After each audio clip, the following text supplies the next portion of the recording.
Hello students, இன்றைக்கி வந்து பார்த்தோன்னா அஃபிஷியலாக டிஎன்ஏ கவுன்சிலேருந்து நோட்டிஃபிகேஷனை வெளியிட்டாங்க.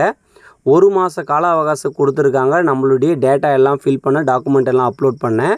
ஸோ அதுக்கு முன்னாடி நம்ம மாணவர்கள் என்ன பண்ணாங்கன்னா, இன்றைக்கே அறக்க பறக்க எல்லாமே ஃபில் பண்ணி பேமெண்ட் வரையும் போயிருக்காங்க. ஸோ இது வந்து பார்த்தோன்னா பொறுமையாக பண்ணுங்கள். இது உங்களுடைய லைஃப், காலேஜ் தான் உங்களுக்கு ஒரு லைஃப்.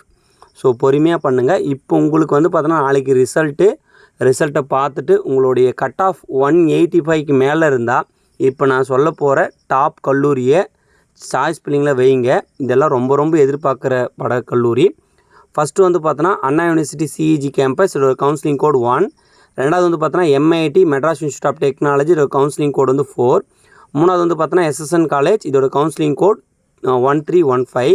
நாலாவது வந்து பார்த்தோன்னா பிஎஸ்ஜி காலேஜ் ஆஃப் டெக்னாலஜி, இதோட கவுன்சிலிங் கோட் 2006. அஞ்சாவது வந்து பார்த்தோன்னா CIT Coimbatore institute of technology, இதோட கவுன்சிலிங் கோட் 2007. ஆறாவது வந்து பார்த்தோன்னா தியாகராஜா காலேஜ் ஆஃப் இன்ஜினியரிங், இதோட கவுன்சிலிங் கோட் 5008. இது எல்லாமே ரொம்ப இம்பார்ட்டன்ட், எதிர்பார்க்கப்படுற கல்லூரி. கண்டிப்பாக இதை ஃபஸ்ட்டு ப்ரியாரிட்டி வைங்க.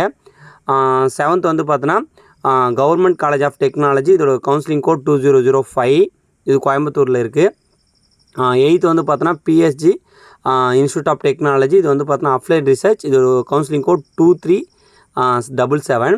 அப்புறம் வந்து பார்த்தோன்னா 9th வந்து பார்த்தோன்னா குமரகுரு காலேஜ் ஆஃப் டெக்னாலஜி, இதோட கவுன்சிலிங் கோட் 2712. இதெல்லாம் பெரிதும் எதிர்பார்க்கப்படுற கல்லூரி.